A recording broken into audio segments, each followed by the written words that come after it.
नमस्कार, आप देख रहे हैं जोहार झारखंड। आपके साथ मैं हूं अलीम अतहर। साहिबगंज के रबिका हत्याकांड को लेकर सियासत गर्मा गई है। झारखंड विधानसभा के शीतकालीन सत्र के पहले दिन सदन में बीजेपी ने जोरदार हंगामा मचाया। रबिका हत्याकांड को धर्म से जोड़ने पर सत्ता पक्ष ने आपत्ति जताई। सीएम हेमंत सोरेन ने भी बीजेपी पर शव पर राजनीति करने का आरोप लगाया है। रबिका हत्याकांड पर कल सरकार जवाब देगी।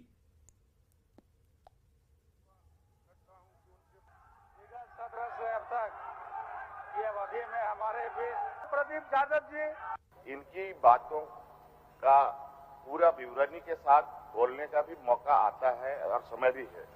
और अध्यक्ष महोदय, ऐसा नहीं है कि हम लोग भी नई बातें रख सकते हैं, लेकिन जो हर चीजों पर लाश पर अगर राजनीति होने लगे तो अध्यक्ष महोदय, सदन का तो कोई गरिमा रहा नहीं।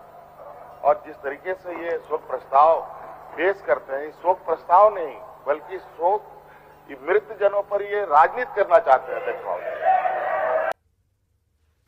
झारखंड में जो विपक्ष है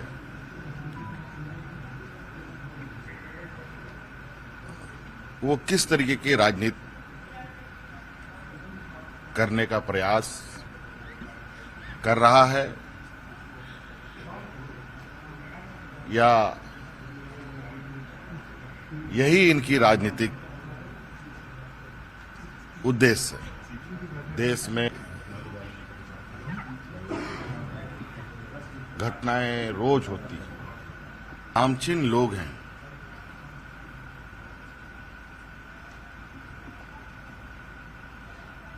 उनके श्रद्धांजलियों का इन लोगों ने मजाक उड़ाया।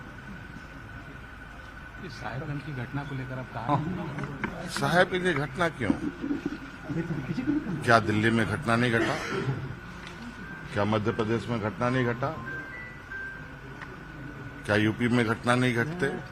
कहाँ नहीं घटते? और निश्चित रूप से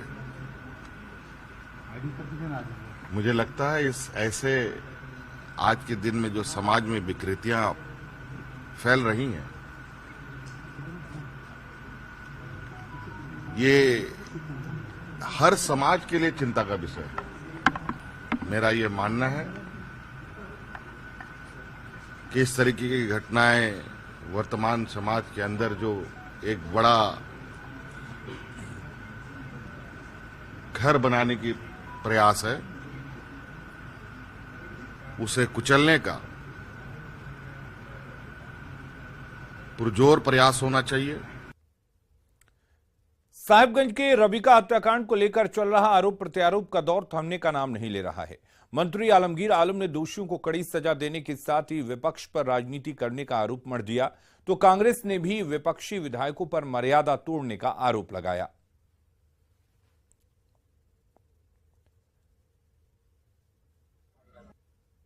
क्रिमिनल का कोई जात नहीं होता है, कोई जात कोई पात नहीं होता है।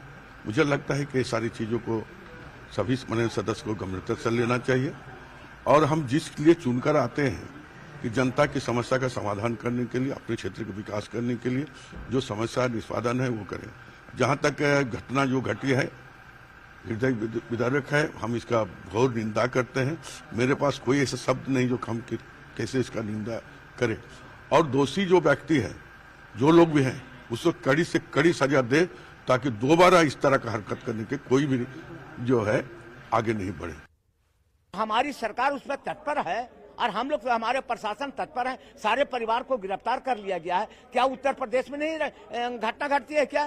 नहीं, विपक्षी दल का कहना था कि श्रद्धांजलि उस लड़की की भी होनी चाहिए। मेरा नहीं, राजनीति शुरू हो गया है। 50 टुकड़े कर दिए, 70 टुकड़े कर दिए। हम तो खुद कहते हैं कि उसका नाम, जैसे हम लोगों ने कहा कि नाम जोड़ना चाहिए, जुड़ना चाहिए भी, ये हम लोग कहा करते हैं, लेकिन इन लोगों का तो काम है कुर्सी पर चढ़ जाना। यह घटना कई राज्यों में हो रही है, चाहे दिल्ली हो, अन्य राज्य हो, झारखंड हो। इतने कठोर सजा और कठोर सरकार के कार्रवाई के बावजूद भी तो भारत सरकार को अब एक बार विचार करना होगा कि इससे भी कठोर निर्णय क्या हो सकते हैं, नियम क्या हो सकते हैं। अब सार्वजनिक जगहों पर ऐसे लोगों को सजा देना चाहिए जो इस प्रकार के हरकत और इस प्रकार के जघन्य अपराधों को अंजाम देते हैं। झारखंड में रविका हत्याकांड को लेकर राजनीति रस्साकशी तेज होती जा रही है। जेएमएम और कांग्रेस ने दोषियों को कड़ी सजा देने की बात कही है, तो बीजेपी ने सरकार पर विफल होने का आरोप लगाया है। घटना तो दर्दनाक है और इस तरह का घटना तो नहीं होना चाहिए और इसको हम लोग निंदा करते हैं। और इसमें माननीय मुख्यमंत्री जी बहुत सारे चीज कल अपना जवाब देंगे। घटना दुर्घटना होते रहता है, आज ही पहली बार हो रहा है ऐसी भी नहीं है, हमेशा ही रहा। लेकिन इस पे सरकार संज्ञान में लिया है और उस पर जो भी इस तरह का दोषी पाया जाएगा उस पर कड़ा कार्रवाई करेगा। जो घटना हुई है वो हैवानियत है। जो श्रद्धा के साथ जो दिल्ली में हुआ था, आज यहाँ झारखंड में हुआ है, ये हैवानियत है। जहाँ तक लॉ एंड ऑर्डर को जो लोग ब्लेम कर रहे हैं, तो मैं उनको यही बोलना चाहती हूँ कि जो इस तरह की घटना को अंजाम देते हैं वो लोग मानसिक तरीके से ग्रस्त होते हैं। तो उनको ना लॉ ऑर्डर का पड़ा हुआ है, ये मतलब इससे समाज को भी सतर्क होने की जरूरत है। इतनी विभत्स घटना हुई है कि जिसको लेकर के सत्ता के लोग, अगर विपक्ष के लोग विचलित हैं तो सत्ता के लोग भी उससे आहत हैं। और हम लोगों ने हर शब्दों में उसकी निंदा की है और कड़ी से कड़ी, बल्कि फांसी की सजा उसको जल्द से जल्द कैसे हो, ये बातें रखी गई हैं। जिस प्रकार से एक पहाड़ी महिला के साथ में इस प्रकार का कृत्य किया गया है और वो भी नाम है उसका दिलवार अंसारी, जो कि प्रेम जाल में फंसा के हम कह सकते हैं ये लव जिहाद का मामला है। और 1 महीने भी नहीं हुई शादी किए हुए, सिर्फ कहीं न कहीं फंसा करके और राजनीतिक लाभ लेने के लिए इस प्रकार का कार्य हो रहा है। और हमें लगता है कि जब तक ये सरकार इसमें जागेगी नहीं, अंकुश नहीं लगाएगी और ज्यादा से ज्यादा कठोर कार्रवाई नहीं करेगी, तब तक ये कभी भी रुकने वाला भी नहीं है। झारखंड विधानसभा में शोक प्रस्ताव के दौरान बीजेपी विधायक रणधीर सिंह को उनके आचरण के लिए मार्शल आउट किया गया। विधानसभा अध्यक्ष रविंद्रनाथ महतो ने कहा कि कभी कभी सदन के सुचारू संचालन के लिए ऐसा फैसला लेना पड़ता है। उन्होंने कहा कि जब सदन में अव्यवस्था देखने को मिलती है तब अनुशासनात्मक कार्रवाई करनी पड़ती है। सरकार के सारे पर हो रही इसका समय है, सारी बातें सरकार के सारे पर हो रही, बात करते हैं। कोई मुद्दे पर सरकार परहेज नहीं करता है कि जो मुद्दा आता है सरकार तो उस मुद्दे पे स्वस्थ चर्चा कराने के लिए तैयार है, उस विषय पर चर्चा कराने के लिए तैयार है, विपक्ष का सुझाव लेने के लिए तैयार है। ऐसा तो कहीं कोई विषय है नहीं। और विपक्ष भी अपना सुझाव देते हैं, जिसको सरकार जहां तक मानने का होता है उनके हिसाब से उतना तो मानते हैं विपक्ष के सुझाव को। हत्या हुई है वहाँ पे, उस पर क्या होगा सदन में? वो तो विपक्ष तो उठाएगा ही, आज भी उठाया, कल भी उठाएगा। उसको कोई तो रोका है उसमें? आपको कहीं से लग रहा है कि कोई रोक रहा है? न सत्ता पक्ष इसमें असंवेदनशील है इस तरह लग रहा है आपको कहीं? सत्ता पक्ष भी उस पर संवेदनशील है, विपक्ष भी उतना ही संवेदनशील है और दोनों संवेदनशीलता के साथ इस विषय को उठाए हैं। साहिबगंज के बोरियो में संथाली मोमिन टोला में रबिका के परिजनों से बीजेपी नेता लुइस मरांडी ने मुलाकात की। बीजेपी नेता ने पीड़ित परिवार को सांत्वना दी, साथ ही हेमंत सरकार पर जमकर हमला बोला। उन्होंने कहा कि आखिर कब तक आदिवासी जनजाति की बहू बेटियों के साथ जुल्म होता रहेगा। सुनने और समझने के लिए हर एक लोगों को कोशिश करना चाहिए। बेटियां तो बेटियां ही होती है ना, चाहे वो पहाड़िया समाज की ही क्यों ना हो, वो बेटी ही है। आदिवासी समाज की ही क्यों ना है, वो बेटी है। या कोई भी समाज की महिला या बेटी तो बेटी ही है। लगातार संथाल परगना में इस तरह का घटना में वृद्धि हुआ है। पिछले दिनों आपने देखा होगा दुमका में जो पेट्रोल छिड़क के दुमका की बेटी को जला दिया गया। उसके बाद एक बेटी को फांसी में लटका दिया गया। उसके बाद फिर तीसरे बेटी को फिर से जला दिया गया, जरमुंडी की बेटी को जला दिया गया। और फिर अभी यहाँ की घटना हम लोग देख रहे हैं, तो इसका तो कोई माने पराकाष्ठा हम बोलेंगे तो कब तक ये घटनाएं होते रहेंगी और सरकार क्या कर रही है। और साहिबगंज के रबिका हत्याकांड को लेकर लोगों में भी काफी आक्रोश है। तनावपूर्ण माहौल को देखते हुए प्रशासन ने इलाके में फ्लैग मार्च निकाला, साथ ही किसी भी हालात से निपटने को लेकर भारी संख्या में पुलिस बल की तैनाती भी की गई है।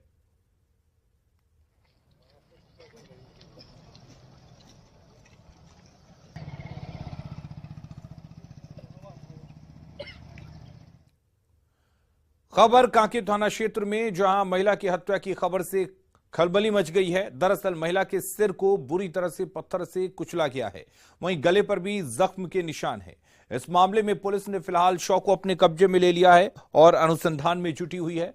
दरअसल पूनम उर्फ पूजा देवी रांची के रानी चिल्ड्रन अस्पताल में कार्यरत थी, लेकिन हर रोज की तरह वो काम करके घर नहीं लौटी, जिसके बाद परिजनों ने उसके लापता होने की शिकायत दर्ज कराई। वहीं आज सुबह रांची के कांके थाना क्षेत्र स्थित चंदवे इलाके में महिला का शव बरामद हुआ। परिजनों की माने तो महिला की हत्या की गई है। उन्हें से थोड़ा सा इनका मानसिक स्थिति ठीक नहीं है, तो बेचारी अपना एक बेटी है एक बेटा है और चंदवा तरफ जो गांव है ये रहने वाली है, लेकिन यहाँ घर बनाए हैं। पुलिस जो इस मामले में है, हत्याकांड जो वारदात था वहाँ पहुँच गई थी। उन्होंने वहाँ पर आईडी कार्ड के हिसाब से महिला का पहचान करवाया है, जो कि पूनम देवी नाम की महिला है। उम्र यही कुछ 30 से 35 वर्ष की है और आईडी कार्ड पे ही उनके पति का नाम भी था। उस हिसाब से हमने उन्हें बुलवाया है ताकि उनसे उनका बयान लिया जा सके। इससे ज़्यादा अभी काफ़ी सारे तथ्य और जो सीडीआर और बाकी एनालिसिस वगैरह को करने के बाद ही कहा जा सकता है कि जो इसका कारण है वो क्या हो सकता है। अभी तक ये आईडी कार्ड से ये प्राप्त हुआ है कि वो एक सिक्योरिटी एजेंसी से काम करने वाली महिला थी, जो कि इस एरिया में आना जाना उनका था नहीं, पर शव यहाँ मिला है तो उसके बारे में छानबीन पुलिस की जा रही है। रांची में जैन प्रतिनिधिमंडल ने पारसनाथ समेत शिखर पर्वत को लेकर सीएम हेमंत सोरेन से मुलाकात की। इनकी मांग है कि इसे पर्यटन स्थल घोषित किया जाए। यह जैन समुदाय का आस्था का केंद्र भी है। प्रतिनिधिमंडल के अनुसार पहाड़ की पवित्रता बनी रहे, इसको लेकर सीएम हेमंत सोरेन ने आश्वासन दिया है। इस समेत शिखर पहाड़ एक तीर्थ क्षेत्र है और पूरे दुनिया का जैन समाज का आस्था का केंद्र है। उस क्षेत्र के अंदर में अभी पर्यटन स्थल घोषित करने के लिए कोई नोटिफिकेशन जारी हुआ है, तो हमारी माननीय मुख्यमंत्री जी से डिटेल में बात हुई और उन्होंने आश्वासन दिया है कि नहीं, इसके लिए जो है हम विचार करके और समेत शिखर पहाड़ को पर्यटन स्थल से बाहर करने के लिए प्रक्रियाएं चालू करेंगे। कोडरमा के सतगावा की चांदनी का हौसला लोगों के लिए मिसाल बनकर उभरा है। चांदनी के दोनों हाथ नहीं है, उसका एक पैर भी सक्रिय नहीं है, लेकिन उसका हौसला प्रबल है। इतना प्रबल कि वो एक पैर से ही शिक्षा के पथ पर बढ़ती जा रही है। चांदनी पढ़ लिख कर अफसर बनना चाहती है।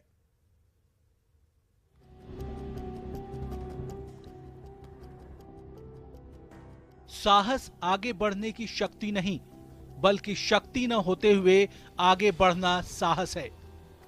विचार जहां तक जाते हैं, इंसान वहां तक पहुंच सकता है, पर हकीकत तो यही है कि उस विचार को, उस संकल्प को जीवन में उतारने का साहस किसमें है। 12 साल की चांदनी को देखिए, अभाव के दुखद स्वभाव को अपने संकल्प के आगे बहुत बौना कर चुकी है ये लड़की। अपने पैर से सुंदर शब्दों को गढ़कर जीवन का संकल्प पथ साध रही है। वो आईएएस बनना चाहती है। आगे चल के आगे पढ़ के तुम क्या बनना चाहती है? आगे पढ़ लिख के तुम क्या बनना चाहती है? टीचर बनना चाहती है? तो डीसी बनना चाहती है। बचपन से ही चांदनी के दोनों हाथ नहीं, प्रारब्ध के कठोर फल ने उसे 2 पैर भी नहीं दिए। उसका एक पैर पोलियोग्रस्त है, पर साहस को कौन संक्रमित कर सकता है? कौन हिम्मत को हरा सका है? चांदनी आम बच्चों की तरह स्कूल में बेंच पर नहीं बैठती, उसे दरी पर बैठकर पढ़ना पड़ता है। उग्रवाद प्रभावित सतगावा प्रखंड के कानी केंद्र उत्क्रमित मध्य विद्यालय में पढ़ने वाली चांदनी 5वीं क्लास में पढ़ती है। वो मेधावी है और पैरों से इतने शुद्ध और सुंदर लिखाई करती है कि टीचर हैरान रह जाते हैं। बहुत अच्छी इम्प्रूव है उसका और प्रैक्टिस भी अच्छा कर ली है। पैर से बहुत अच्छी, सुंदर और सरल ढंग से लिखी है। क्या लगता है आपको, कैसे इसका भरण पोषण हो पाएगा, कैसे ही आगे बढ़ पाएगी? देखिए, अगर सबकी सहयोग रहे तो हमको जहाँ तक लगता है कि आगे बहुत अच्छी उन्नति करेगी। चांदनी के पिता एक किसान हैं, लेकिन चाहते हैं कि उनकी बेटी पढ़ लिख कर अपना संकल्प सिद्ध करे। चांदनी को लेकर प्रशासन पहले बेखबर था, लेकिन उसके हौसले की खबर जब प्रशासन के पास पहुंची तो कोडरा के उपायुक्त ने प्रखंड के बीडीओ से फौरन बात की और चांदनी को हर संभव मदद देने का भरोसा दिया। तत्काल प्रखंड विकास पदाधिकारी से बात किए हैं और अभी प्रयास करेंगे कि बच्ची को पढ़ने का भी शौक है और अन्य लाभ भी उसको जो मिलना चाहिए, जो इसका वो अर्था रखती है, हम लोग पूरा प्रयास करेंगे उसको जल्द से जल्द सरकारी सभी योजनाओं से जोड़ा जा सके। चांदनी 3 भाई बहनों में सबसे बड़ी है। सुदूरवर्ती इलाके में रहते हुए सीमित संसाधनों में शारीरिक लाचारी के बावजूद